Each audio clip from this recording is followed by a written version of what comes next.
আসসালামু আলাইকুম রহমতুল্লাহি ওয়া বারাকাতুহু। সবাই কেমন আছেন? আশা করি সবাই ভালো আছেন। আমি ভালো ছিলাম না, এতদিন অসুস্থতার কারণে ভিডিও দিতে পারি না আপনাদের জন্য। এখন রেগুলার ভিডিও দেওয়ার চেষ্টা করবো। যারা যারা নতুন চ্যানেলে সাবস্ক্রাইব করে পাশে দিয়ে থাকবেন। তো চলুন বেশি দেরি না করে গল্পটি শুরু করা যাক।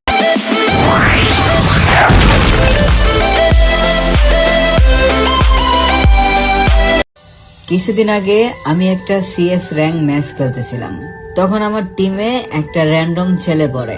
আর ছেলেটার বয়স কত হবে, 10 থেকে 11। কিছুক্ষণ গেম খেলতে খেলতেই হঠাৎ করে লক্ষ্য করলাম পিছন থেকে কে যেন তাকে বকতেছে আর বলতেছে কি একটা গেম পাইছে, সারা দিন গেম নিয়ে পড়ে থাকে, খাওয়া দাওয়া পড়াশোনার কোনো খোঁজ খবর নাই, মন চাইতেছে ফোনটা নিয়ে ডেল মাইরা ভাঙ্গে ফেলাই। এই ধরনের আরো অনেক কথাই বলতেছিল, বাট ছেলেটা ফোনটা রাখতেছিল না। সে তার মতো করে গেম খেলতেই ছিল। আসলে ছেলেটা হয়তো গেমটাকে সত্যি অনেক ভালোবাসতো। তখন সেই মেয়েটা এসে সেই ছেলেটার কাছ থেকে ফোনটা কেড়ে নেয় এবং সেই ছেলেটাকে মারতে শুরু করে। আর এইগুলা দেখে তখন আর আমি নিজেকে ধরে রাখতে পারিনি, তাই মুখ ফুটে বলেই ফেলি, কি ব্যাপার আপু, তাকে মারতেছেন কেন? সে তো শুধুমাত্র একটু গেমই খেলছে, তাই না? আর গেমের ভিতরে মাইক অন থাকার কারণে সেই মেয়েটাও আমার কথা স্পষ্ট শুনতে পায়। তখন সেই মেয়েটা আমাকে এমন কিছু কথা বলল যেগুলো শোনার পর আমি থতমত খেয়ে গেলাম। একটা 12-13 বছরের মেয়ে কিভাবে এই কথাগুলা বলতে পারে আর কিভাবেই এই ধরনের কাজ কাম করতে পারে, যেগুলো শোনার পর আমার চোখ দিয়ে পানি চলে আসলো। আর তোমরা যদি এই মেয়েটার পুরো গল্পটা শোনো না, তাহলে তোমাদের চোখ দিয়েও পানি চলে আসবে। আর তুমি যদি ফ্রি ফায়ার লাভার হয়ে থাকো, তাহলে এই ভিডিওটি তোমার জন্যই, কারণ এই ভিডিওটি দেখার পর তোমাদের ভালোবাসা ফ্রি ফায়ারের প্রতি আরো কয়েক গুণ বেড়ে যাবে। আর গাইস, আমাদের চ্যানেলটা অনেকটাই ডাউন যাচ্ছে। এখন তোমরা যদি বেশি বেশি লাইক সাবস্ক্রাইব না করো, তাহলে আমার এই ইউটিউব চ্যানেলটা ছেড়ে দেওয়া ছাড়া আর কোনো উপায় থাকবে না। তাই সবাইকে বলছি, প্লিজ ভাই তোমরা বেশি বেশি লাইক, কমেন্ট এন্ড শেয়ার করো। চলো এবার আসি সেই মেয়েটা আমাকে কি বললো। তখন সেই মেয়েটা আমাকে বলল, ভাইয়া আপনি যেটা জানেন না সেটা নিয়ে কথা বললেন না। মেয়েটার মুখে এই কথা শোনার পর আমার আর কথা বলার কোনো অপশনই থাকলো না। তারপরেও আমি আগ্রহ সহকারে সেই মেয়েটাকে বললাম, কি হয়েছে আপু, আমাকে বলেন, আমি একটু শুনি। তখন সেই মেয়েটা আবারও বলল, আপনি শুনেই কি করবেন, আর আপনাকে বলেই আমার লাভ কি? আপনি তো আর আমার বাবা মাকে ফেরত আনতে পারবেন না। আপনি তো আমাদের আবার সাজানো গোছানো সংসার ফেরত এনে দিতে পারবেন না। আপনি কি পারবেন আমাদের বাবা মার ভালোবাসা ফিরিয়ে দিতে? না পারবেন আমাদের পেটের খিদা দূর করতে। এগুলো শোনার পর আমি ক্ষণিকের জন্য চুপ হয়ে গেলাম। আমি কি বলবো মেয়েটাকে, আর মেয়েটাই আমাকে কি বলতে চাইতেছে। আর এগুলো ভাবতে ভাবতেই আমাদের সিএস র্যাঙ্ক ম্যাচটা শেষ হয়ে যায়। আর তারপর গ্রুপে এসে সেই ছেলেটাকে ইনভাইট দেই।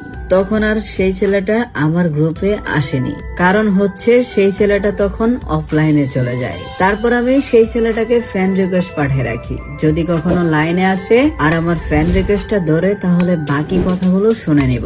আর এভাবেই 20-25 দিন কেটে যায়।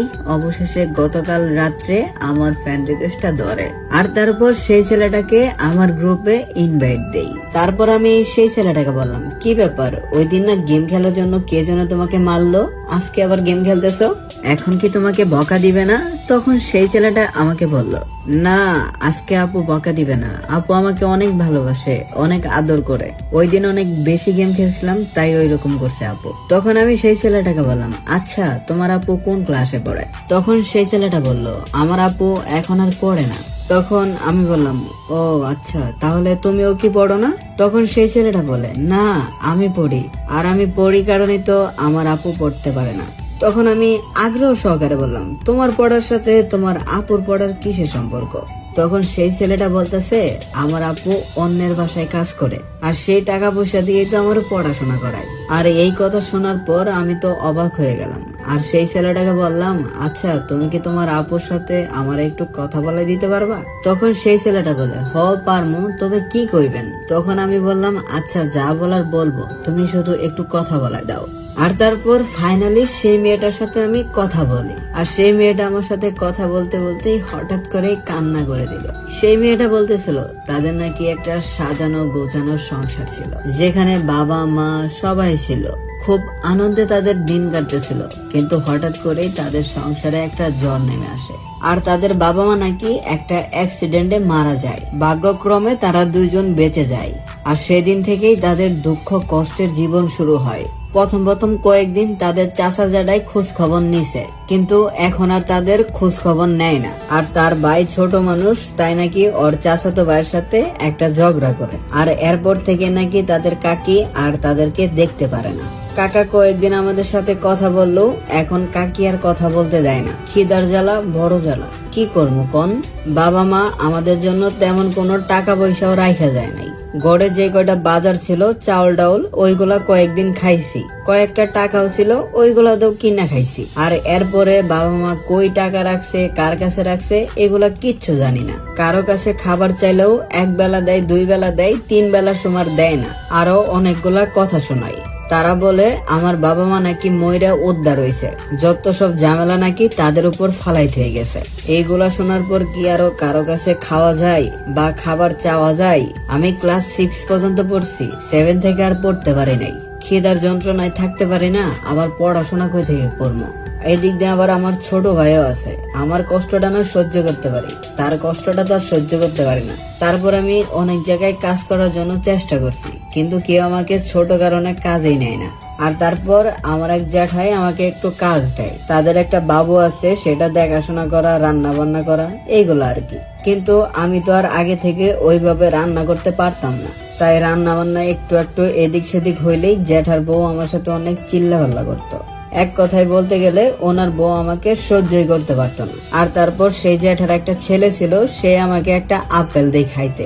আমি আবার সেই আপেলটা আমার ছোট ভাইয়ের লাইগে রাইখে দিই খাওয়া বাদ দিয়ে, যে বাড়িতে আইসা দুই ভাই বোন মিল্লা খাইমো। কিন্তু আসার সময় সেই ছেলেটার মা দেখা ফেলে আর বলে আমি নাকি আপেল চুরি করে লয়ে যাইতেছি। আর সেই ছেলেটাও তার মাকে দেখে ভয় পেয়ে কিছু বলে নাই, যে সে আমাকে আপেলটা দিছে। আর তারপর আমাকে সেই বাসা থেকে চুর টুর বইলা বের করে দেয়।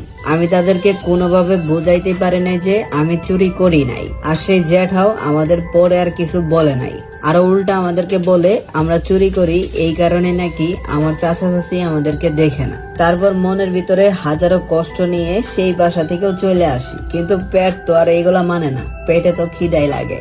তারপর বাজারে গিয়া শেষমেশ মানুষের কাছ থেকে টাকা চাইতেছিলাম খাবারের জন্য। কেউ কেউ টাকা দিত, আবার কেউ কেউ খারাপ কথা কইতো, আবার কেউ তো খারাপ নজরেও দেখতো। আমি তো মেয়ে মানুষ। আর এরপরে একদিন একটা আঙ্কেল বাজার করতে আয়, আর তারপর আমি সেই আঙ্কেলের কাছে টাকা চাই, কিন্তু আঙ্কেল আমাকে টাকা দেয় না। আর তার কিছুক্ষণ পরে এসে আমাকে বলতেছে, আচ্ছা আমি বাজার করবো, আমার ব্যাগগুলা টেনে দিবা, আমি তোমাকে টাকা দিব। তখন আমি আঙ্কেলের কথায় রাজি হয়ে যাই এবং আমি আঙ্কেলের সাথে পুরো বাজার করে দেই। আর সেই বাজারগুলো আমি গাড়িতেও তুলে দেই। আর তারপর আঙ্কেল আমাকে 100 টাকা দেয়। তখন আঙ্কেল বলতেছিল, আচ্ছা তোমার আব্বু আম্মু কি করে? তুমি যে এখানে টাকা তুলতেছো, তুমি কি লেখাপড়া করো না? তখন আমি আঙ্কেলকে সবকিছু খুলে বলি যে আমার বাবা মা অ্যাক্সিডেন্টে মারা গেছে, আর বাড়িতে একটা ছোট ভাই আছে, তারকে খাওয়ানোর জন্য টাকাগুলো চাচ্ছিলাম। আর পড়াশোনা করবো, ওই টাকা পয়সাও নাই। আর সারাদিন স্কুলে যায় পড়ে থাকলে খাবার কই খামো? আমাদের তো খাওয়ানোর জন্য কেউ নাই। আর আঙ্কেলটা অনেক ভালো ছিল। আর আমার মুখে এইগুলা শোনার পর আঙ্কেলটা আমার তার বাসাতে একটা কাজ দেয়। আর এখন পর্যন্ত আমি সেই বাসাতেই কাজ করি।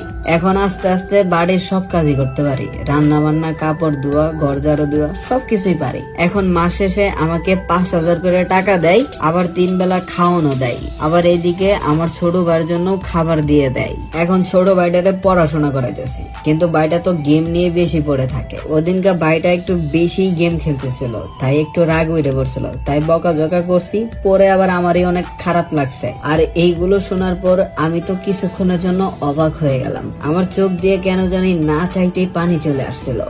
একটা বড় বোন কতটা দায়িত্ববান হতে পারে, তার বয়সই বা কত ছিল, অথচ তার ছোট ভাইকে খাওয়ানোর জন্য, লেখাপড়া করানোর জন্য কতই না কষ্ট করছে, পুরো জীবনটাকেই স্যাক্রিফাইস করে দিচ্ছে। এখন তোমরা বলতেই পারো এত অভাবের ভিতরে তাদের কাছে ফোন কোথা থেকে আসে, যেটা দিয়ে তার ছোট ভাই গেম খেলে? আমি সেটাও বলছিলাম। তারপর তারা বলে এটা নাকি তার আব্বুর ফোন ছিল, আর এটাই ছিল তাদের শেষ স্মৃতি। তাই তো আর এই ফোনটা বিক্রি করে নাই। আর অন্যদিকে নাকি তার ছোট ভাইও ফোনটা বিক্রি করতে দেয় নাই। তাছাড়া নাকি সেই মেয়েটাও সারাদিন কাজ কাম করে, রাত্রে এসে একটু ফোন চালায়, যার কারণে তারও একটু ভালো লাগে। ছোট ভাই ফ্রি ফায়ার গেম খেলে আর তার বড় বোন তাকায় তাকায় দেখে। একটা কিল করতে পারলে ভাই বোন দুইজনেই অনেক খুশি হয়ে যায়। সামনে এনিমি চলে আসলে বড় বোনটা বলে দিতেছে ওই যে একটা এনিমি আসছে, ওইটারে মার। তার বড় বোন তো আর খেলতে পারে না, তাই দেখাই দেয় আর কি। দিন শেষে তারা এত কষ্টের পরেও ভাই বোন হাসি মুখে চলতেছে। আর এই হাসির পিছনে কত যে কান্না লুকিয়ে আছে সেটা কেউ জানে না। তো এইগুলো সেই মেয়েটার কাছ থেকে, সেই ছেলেটার কাছ থেকে শোনার পর আমি আর বসে থাকতে পারলাম না। তাই তোমাদের মাঝে আমি দৌড়ায় চলে আসলাম শেয়ার করতে। আর তাদের জীবন থেকে একটা জিনিস আমরা খুব ভালোভাবে শিখতে পারলাম, পৃথিবীতে বাবা মার থেকে আর কেউ আপন হয় না। চাচা জ্যাঠারা একদিন 2 দিন দেখে, 3 দিনের দিন আর দেখে না। অথচ বাবা মা আমাদের জন্মের পর থেকে খাওয়ান দাওয়ান বরণ পোষণ সবকিছুই দেয়, একদম আগলে রাখে আমাদের। তোমরা যারা নিজের অজান্তেই বাবা মাদের অনেক কষ্ট দেও, কথা শোনাও, তাদেরকে বলবো ভাই আজকে তোমাদের বাবা মা আছে কারণে তোমরা এত সুখে শান্তিতে আছো। কালকে যদি তোমার বাবা মা মরে যায় তারপরে দেখবা জীবনটা কত কঠিন। সেদিন দেখবা তোমার আশেপাশে কাউকে দেখতে পারতেছো না, যেমনটা তোমরা তাদের 2 ভাই বোনকে দেখতে পারলা। তাই তোমাদেরকে বলবো তোমরা যারা বাবা মাকে অনেক কষ্ট দিছো, যাও তাদের কাছে ক্ষমা চাও, দেখবা তোমাদের বাবা মা তোমাদের ক্ষমা করে দিবে।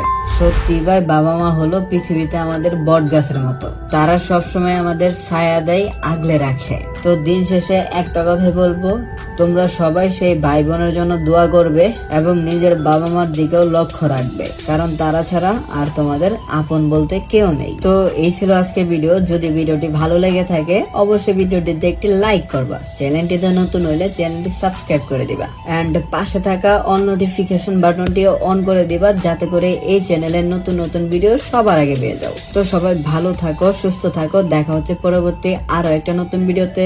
আল্লাহ হাফেজ।